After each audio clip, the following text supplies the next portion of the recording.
So I was writing. You do it? Yeah. Okay. Okay. I think it has worked. Yeah. Yeah, I see it. Yes. Mm-hmm. I have written, we expect leaders to be perfect and be able to do everything right. Do we really have the emotional and overall psychological abilities to be resilient enough to be a good leader? So what is tempting me to say that is that we talk so much about what we would do and what, teal organizations and everything. It's about the structures of things. And from my idea, there is much undervalued our psychological abilities, because I see so many people, including myself, they get hurt if somebody says something. They interpret it in a certain way as they want to interpret it, and instead of asking, did you mean that, they immediately shoot back. And for me, we are globally, as humans, undervaluing our psychological inabilities to really deal with the big things. As soon as there comes a crisis, we go into fear. We try not to be fearful, but it is all, our responses are often more reactions than responses. And for me, a good leader needs to be very, very resilient and be able to not be personally touched. For instance, politicians, like I think about Obama, or also our Merkel, no?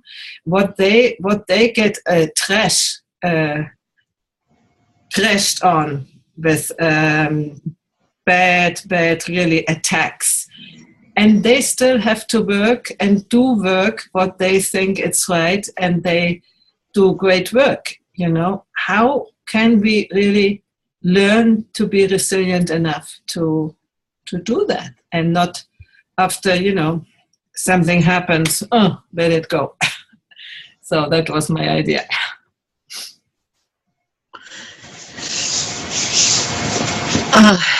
How can we prepare ourselves to be ready to face all the challenges connected with creating the future? Mm-hmm. And for me, there are two parts. And underneath you wrote, we expect our leaders to be perfect. And I think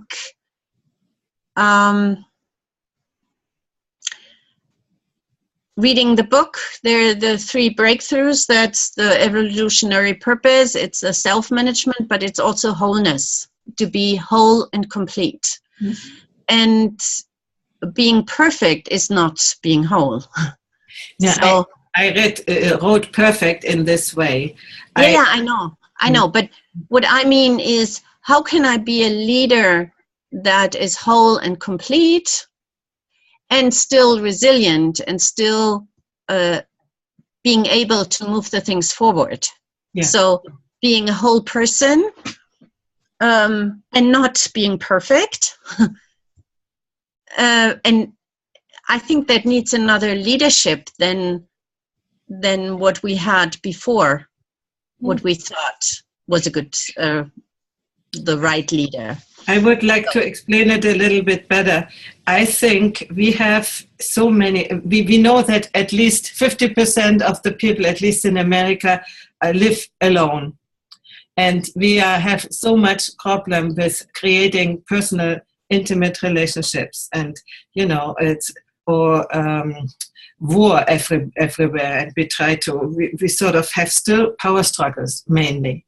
And there are so few people who really are able to have good personal relationships. And we expect from our leaders, from society, that they can understand each other instead of making war.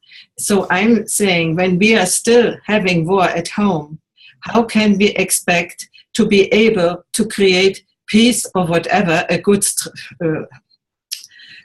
good way of communication outside, That's what I wanted to say. I didn't want to say perfect. I wanted to say that we, in our personal life, often have not the abilities which we would need to go out and create the future for society, for enterprises, whatever.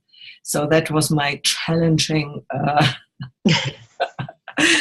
word. Roger, what would you like to say about that? Well, I'd like to say lots of things. Just working out where to start.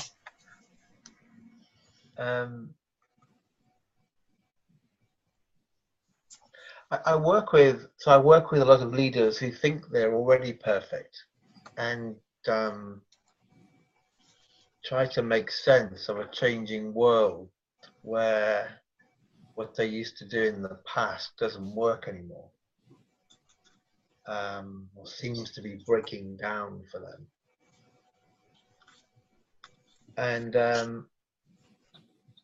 I was once, so I've been in the kind of leadership and organization development field for 30 years, but I've really only been in it for the last 2, if I really think about it, because for the previous 28,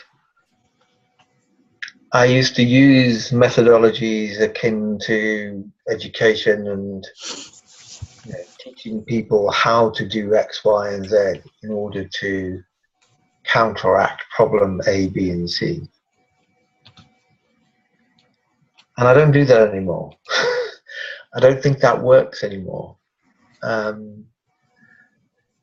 So I'm now doing what I would describe as helping people realize for themselves why problems such as resilience that you mentioned, Heidi, or striving for wholeness, as you mentioned, Gertraud, don't show up in people's experience. They're not resilient. They don't feel whole.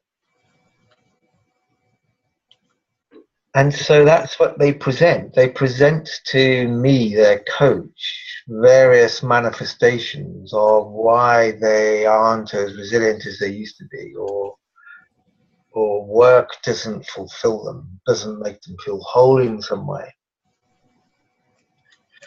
And what comes with that is something that you were pointing to, Heidi, which is the answer lies outside. It's the government, or it's society, or it's the boss, or it's the culture, or it's the systems, or it's my team, or whatever it is. People look endlessly outside of themselves to explain the experience they're having right now that's uncomfortable. And that's a very long search, and it's full of complexity. And the answer doesn't lie there, is what I say. The answer doesn't lie there. The answer lies more in recognizing that it's not what's going on out there that matters. It's how you're thinking about what's going on out there that matters.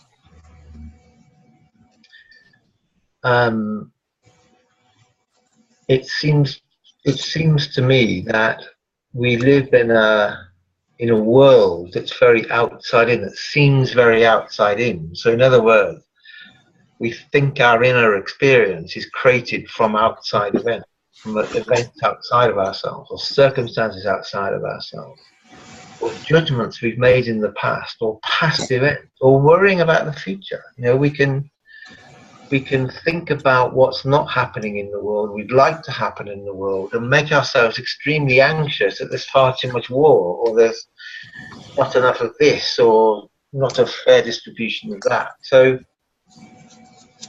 that creates the experience we have. Whatever we think about those external events creates the experience we have. Yeah. But we also know that if we step back from all of that thinking, we also know that we're infinitely capable of thinking whatever we want. about those past events, external circumstances, etc. And if we see that, we see the nature of thought, if you will. We see the way that if we see that we have the power of thought and we can think whatever we want, and whatever we think shows up in our consciousness so that we feel it. I find it helps people to not get so caught up in external events in their mind, but to think about those events in ways that are more helpful to them, so that in the present they're more capable of doing things than they would otherwise be if they're caught up in unhelpful thinking about externalities. That makes sense? It makes perfect sense, but for me, this is a description of what it is, but how do people do that? The experience is when somebody is caught in a thought, they just cannot think outside. So how do you teach people? I don't even want to teach people, but how can they come to a different view of things if they are not capable in the moment, you know? And I think most of people, of humanity is there. They are caught, and even we have a certain framework in which we are thinking, and maybe we are open enough if somebody else gives us a hint, then we think, oh, yeah, maybe, yeah, let's think it over in this way. So we are sort of advanced, you know. But most people love their own way of thinking and fight for it. So I completely agree what you say, but the question is how to bring it into existence. Well, there's a number of ways I'd respond to that. First of all, there has to be some invitation from someone to help them. You can't walk into somebody's life and say, well, I've just said, and say you need it, because you'll be shown the door very quickly. Unsolicited advice. Yeah, yeah. Not so. So one's always waiting for, you know, a cue for somebody saying, I can't do this anymore, or it doesn't work for me anymore, or it's not as enjoyable as it used to be, or help, you know. So I think that's the first thing. The second thing is, you're right, Heidi. If you're very caught up in a certain framework or way of thinking and enjoy it, and it's trusted you, you know, you can trust it, it's served you well over many, many years, seeing it from the inside out perspective that I'm speaking about means it can be very difficult to let go. So all the work I do is done in a very sort of quiet, retreat-like setting where people feel safe to re-examine long-held mindsets, long-held habitual ways of thinking, and see it for what it is, which is it's thought. Right? In any moment, it's thought that's coming to them, which they're conscious of, which is creating an experience. And they have an infinite capacity to think many things with their power of thought that could shift that experience. So, for example, so a lot of people will say to me, I never have enough time. Okay, I just don't have enough time. I'm under pressure. Work is a stressful experience. It's difficult. But if the starting position is, it's how you think about circumstances that matter to your experience, not the external circumstances themselves. So you're living an inside-out, from an inside-out reality, an inside-out paradigm, as it were, rather than outside-in paradigm. You don't need to spend a lot of time going around in your head to explain why you're feeling the way you are. It's not the weather. It's not the boss. It's not your genes. It's not your neuroscience. It's not your biochemistry. It's your thinking.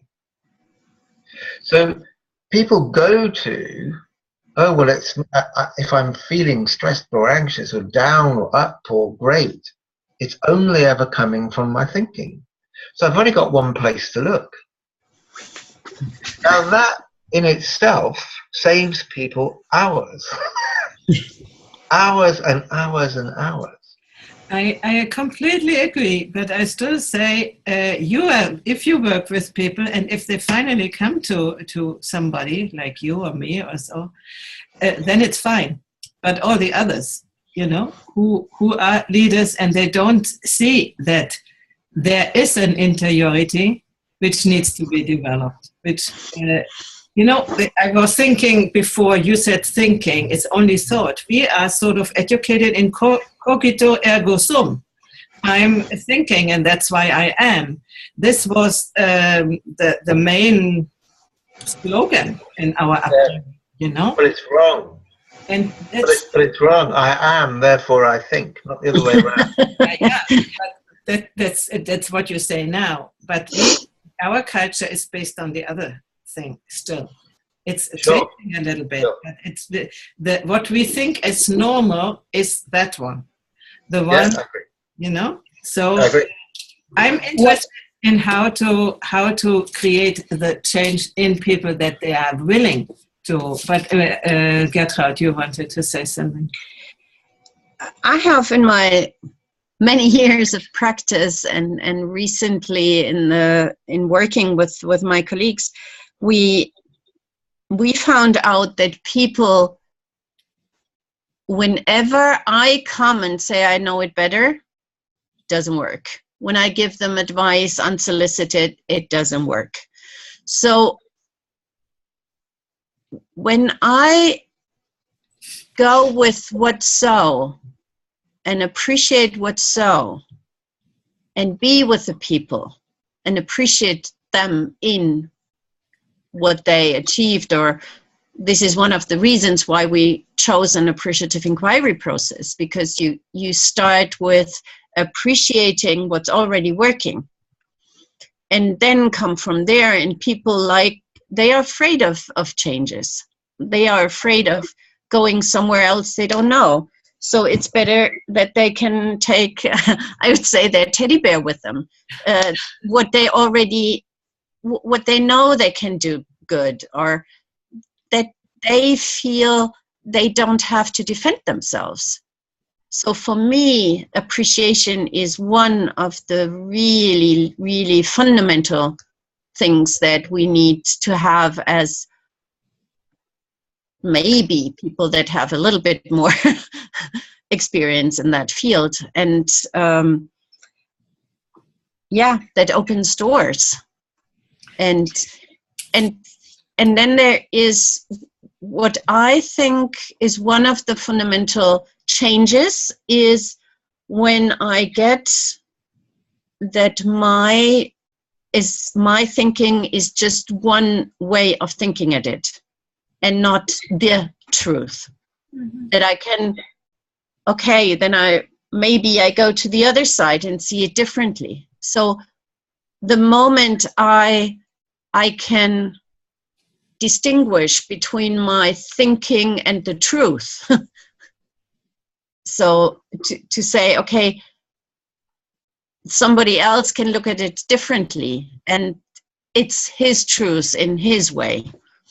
So at that moment, people are free to choose another thinking before they are just captured by the thought they have. And this is the truth.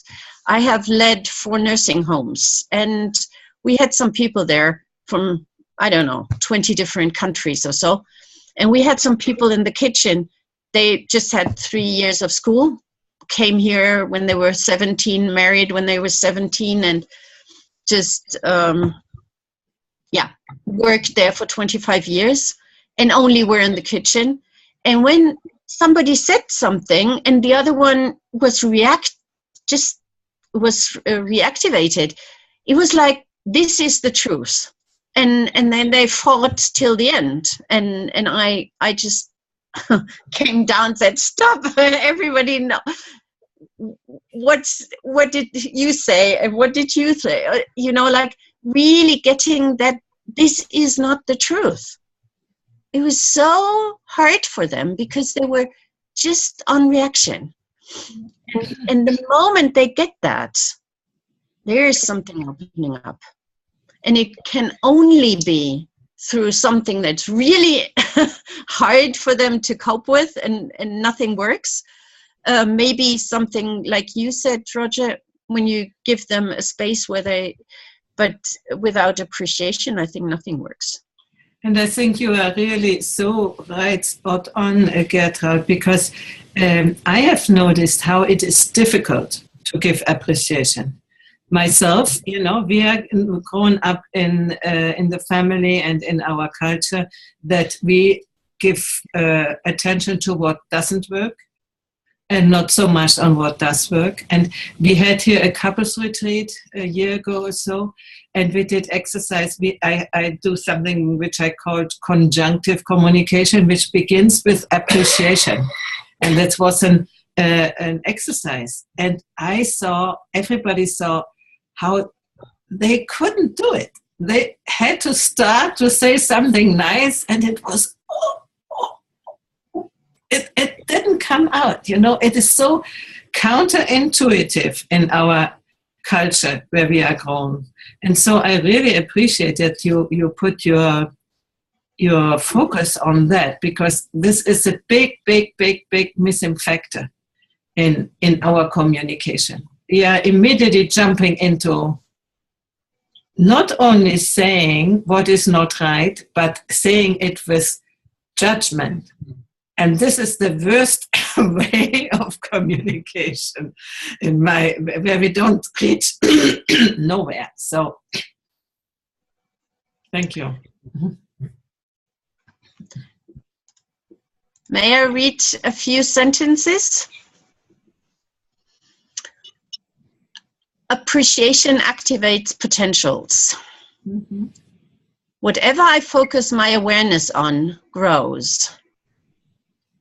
Recognizing and speaking about potentials and greatness in people allows them to flourish. I uncover success factors and strengths and apply them to less powerful areas. And what is my perhaps secret life dream? So we have created 7 of those collection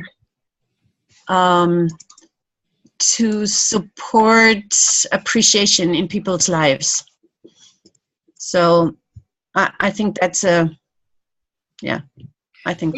would be good to teach it in school, to begin everything with an appreciation, to get used to it. It's so out of habit, you know, that needs to become a habit. First appreciate and then slowly go to what might be to be said, you know. I had a speech one evening, just one short story. I had a speech one evening in the Lions Club here in our region. And I started with just, okay, hi everybody. And please tell me your name, what your business is. And then say one sentence, what do I appreciate about myself? They were business leaders. And the one who started, who was the first one, he said, I'm punctual. You know, he was like, he is so shocked. And then the others laughed. And so after 3 or 4 people, that just became better. But he really didn't know what to say. And the others, they were so happy that he was the first. So that, yeah, this is really, people have to learn that. Yeah, we have to train that, really.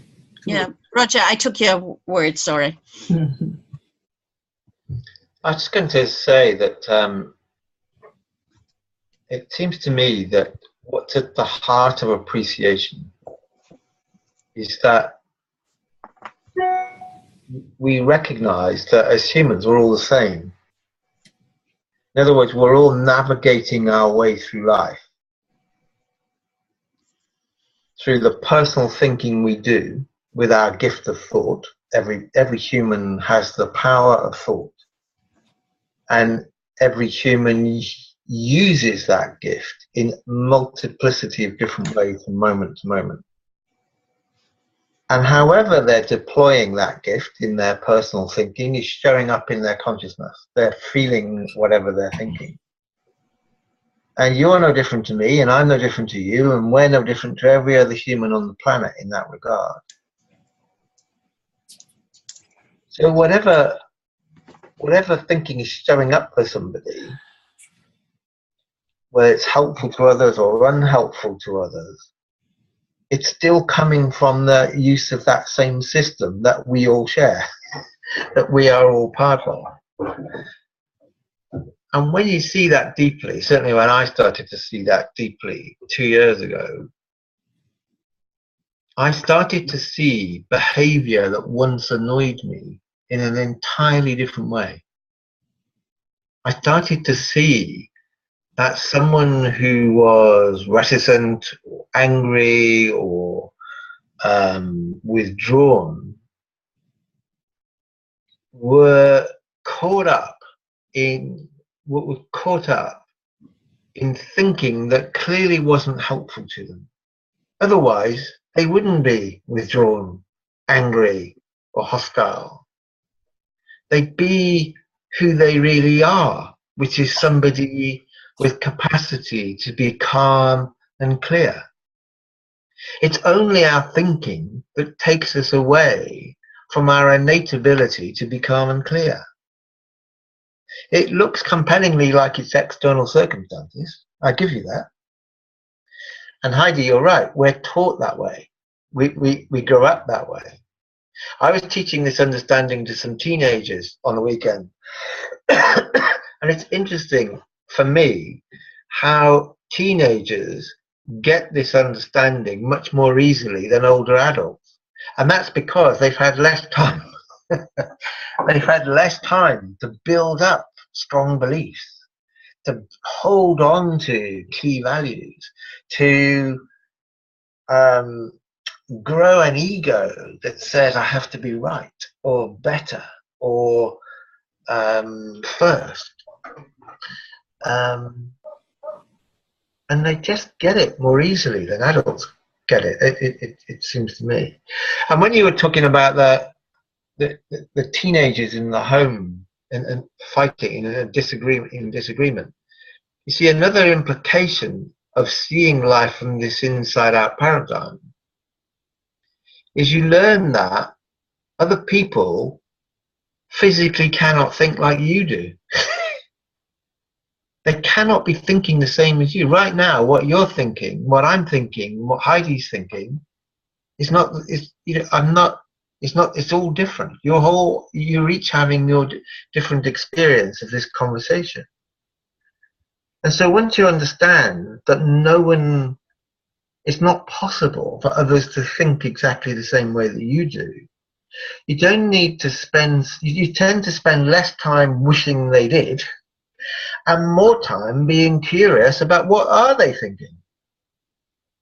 And the more curious you become around where others are coming from, the easier your decisions become, because you're basing decisions on where people are at rather than where you think they should be at or where you think they ought to be at. So for leaders who are stressed, or teams who are stressed, or any group of people who are stressed, to understand this takes away so much angst. It takes away so much of wasted time that goes into persuading people to see the world as I do, or spending a lot of time with thoughts going round in your head, wondering why you're not feeling great today. All of that disappears. And I think it's, you see, I'm of a view, and I'm happy for you to challenge this, but it's my hunch, I guess, that's the best way to describe it. It's my intuition that this inside-out way of coming at life is at the heart of what teal consciousness is about. Because I think that when you see deeply, for example, that we're all the same, it becomes very easy for you know, a Jos de Blok to build an organization like Bertzog, entirely focused on doing fantastic work for patients who live in their home. It's entirely consistent. When you see that we're all the same, it's entirely consistent for the guy who runs, the guy who founded the tomato company that I keep forgetting the name of, to realize, his realization was that people make massively complicated decisions in their lives about taking on mortgages and buying houses and having children and losing a loved one. And they deal with massively complicated life events that are way more complicated than they're ever going to face at work. So it makes perfect sense that you could trust them with more authority and make them more autonomous and create a self-managed organization. But until you see this, whilst you continue to live in an outside-in paradigm, an orange or a green, if you like, everything we talk about in reinventing organizations, it seems to me, shows up as a massive risk. It shows up as a recipe for chaos. But if you shift, personally, you've shifted to realizing we're all the same, and you can be with yourself and be with others in a much more relaxed, loving, comfortable, appreciative way, then what Lelou's pointing to in the book becomes highly attractive at that point. It becomes, wow. You know what I would like to say to that, for me, what you're speaking to is trust. And as long as you don't trust yourself, it's difficult to trust others. And as long as you don't trust yourself, you have to compete because you want from outside that somebody says you are good. So you are creating a power structure. And as long as you cannot really be, what you talk to, Gertraud, a whole person, as long as you don't have grown up quite a bit, you cannot renounce on your trying to be more, how do you say, more powerful, this is okay, but have power over other people. And so you cannot trust them. You think you have to control everything. And as soon as you don't control, they do, I don't know what. So as long as you are not in that mindset, I think it is difficult. So and I also think that when you create a group like this or an organization like this, the people who are not at this level of, let's say, trust, they will sort of sort themselves out. Because if the others don't buy into their power games, they don't feel comfortable and will go. So when there is a core group of people who really have this trust in themselves and this connection and this letting go of, let's say, ego, whatever you want to say for that, people who don't fit in, they will just like oil and water, they will disappear slowly. But the problem with that is, if that's 20% of your workforce, you get to that place of uncomfortableness, and they do as you suggest and leave, you lose an awful lot of experience and knowledge. You see, I would start from another place. I would start from, I think you're absolutely right. The premise of what you said, Heidi, is right. You can't trust others unless you trust yourself. So if you mistrust yourself, where is that mistrust coming from? I would say it's coming from your thinking. For every individual which is coming from your experience. Yes, every individual will point to, if they think hard enough about it, they'll point to a number of instances in their past that completely justify them not trusting themselves. But they're in the past, they're not now. And they might also then be open to the possibility that however awful things were in the past, and for some people, me included, life has been really tough at times. But I now see that I can make that tough again right now only by fueling all that thinking that reminds me of how tough it was. But I can also, through my willpower, choose not to go there. You know, I think you a little bit over or undervalue the power of patterns, of unconscious patterns. And they need a little bit more than just willpower. They need a transformation of on a different, on Yeah. That's my idea. And Heidi, what you said, I think it will be that people might leave, and I would still go with appreciating what is there.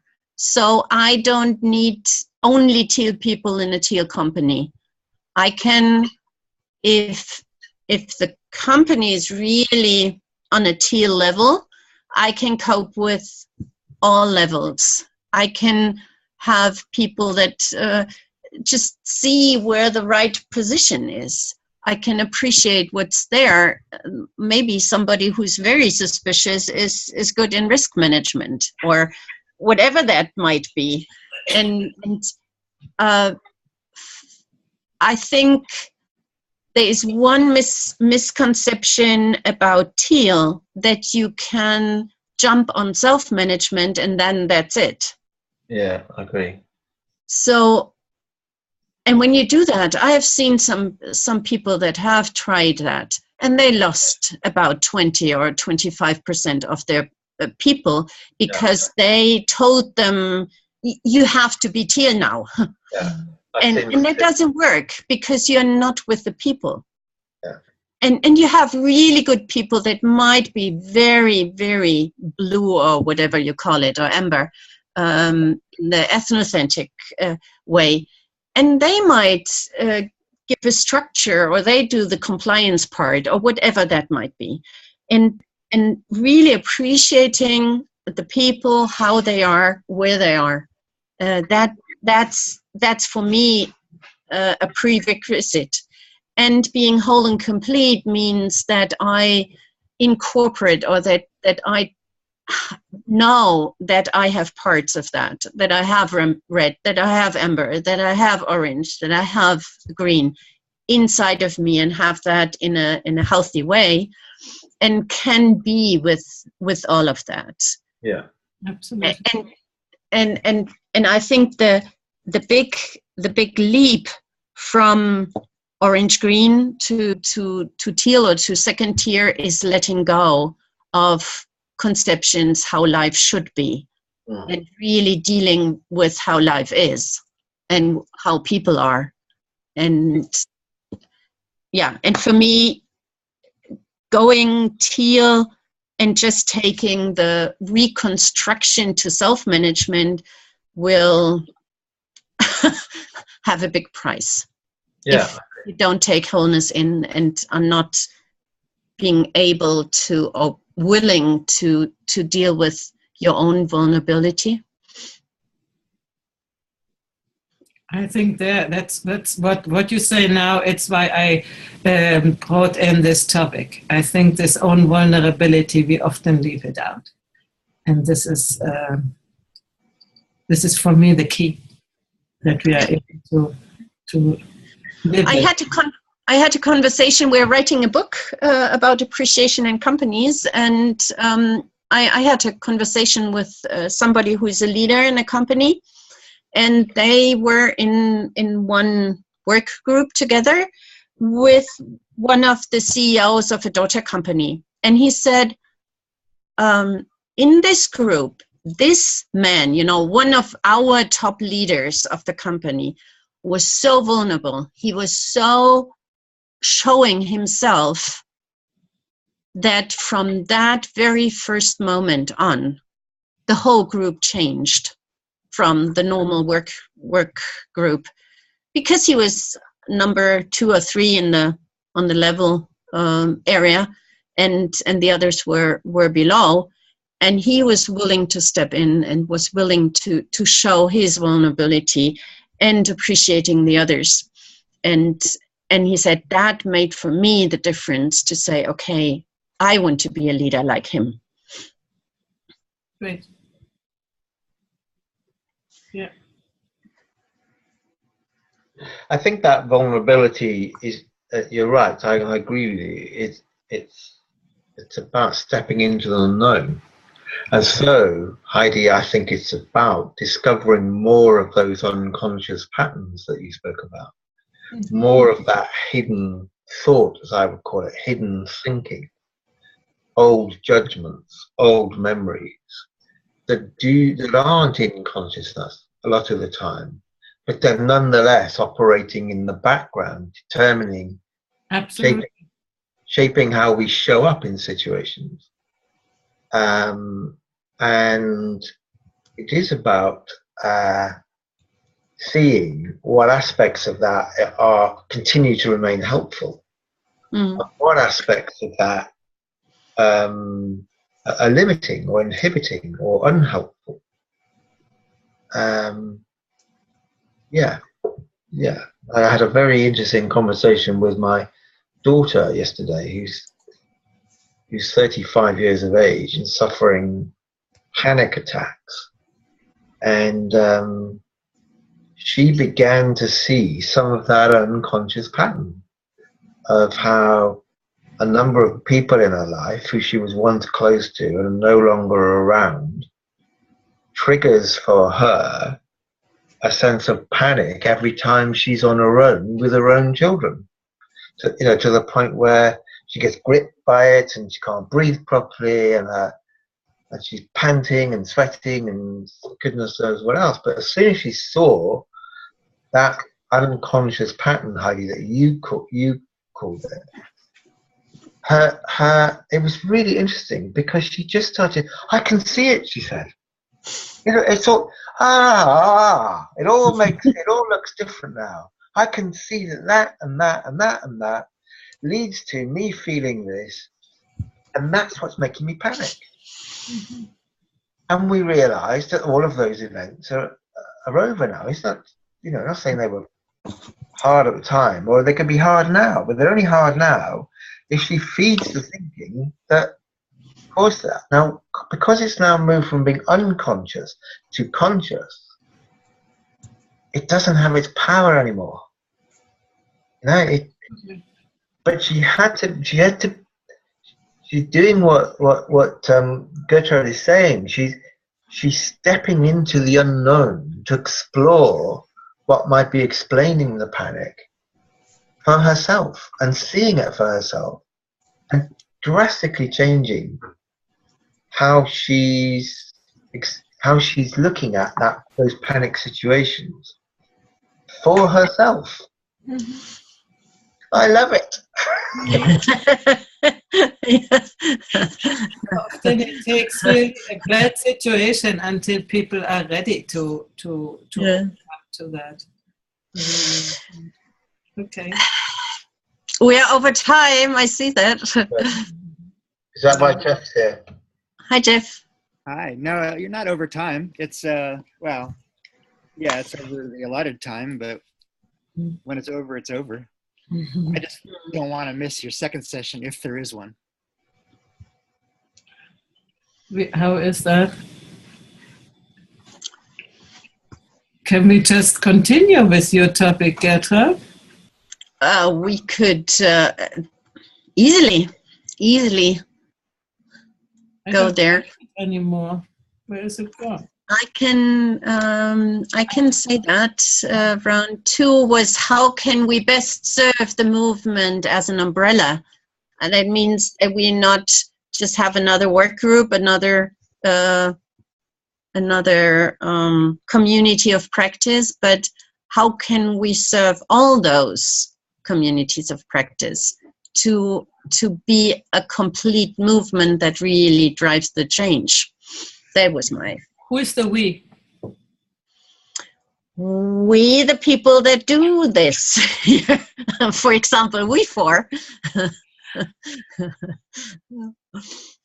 Okay, we've changed the world together. Heidi, you take Europe. Jeff, you take the Americas. Yeah, so this. You know, this is one of my concerns a little bit, that many of us try to do something and sort of disconnect it. Yeah. And it would be very good to support each other or to create a bigger hub of things going on, you know. So umbrella, I like the idea of umbrella, but that in some way what I'm speaking to is to create a structure for that, isn't it? It's not something spontaneous, which you and invite other people in. I'm just like, I would like to somehow complete what we did before. And I would suggest that we do an appreciating round, that we start with appreciating somebody else in the room. And we can include Jeff, we don't have to. But somehow to have that present, and maybe we could stop the recording and redo it again, so we don't have a lot more to, you know. Okay. So I begin. I appreciate very much the way you are showing up in the world, Gertraud, and your liveliness and your, how do you say, lightness in many ways. Light, not heavy, but also light, you know. Not at the moment, because you have the light behind you, so I don't. But having seen you and in person, really, I'm glad to have met you. Thank you very much, Heidi. And I want to appreciate Roger, because first telling that you're 30 years there in the field, and say 28 years you did it the usual way, and to be so open to say, well, 2 years ago there was kind of an epiphany or something like that really made the shift for myself. And the way you share it, it's like, I want to be in one of your courses. Let me know and I come. So to have this space, and in which people really can change in a very short time, even if it takes hours and hours, but not a lifelong learning. It's not, it's kind of, you get people to have that insight for themselves and have them change under your eyes, and I love that. Yeah. And thanks for sharing your personal story as well. Thank you. I'm really happy for the three of us here. Yeah, I'd like to thank Heidi for raising the topic in the first place, because I think it's an important one. And you spoke with real passion about this idea of preparing ourselves. That was in your title, I think. Is that right? Preparing ourselves to be ready to face the challenge, face all the challenges connected with creating the future. It's a kind of really big topic. And you kind of, you brought us into that beautifully, I thought. You brought us into a very big topic and gave us the space to speak. And I heard a lot of your frustration about the world at the beginning, which I share too. But I don't let it, yeah. So thank you very much. Thank you. Great. So would you stop the recording and just do it again? So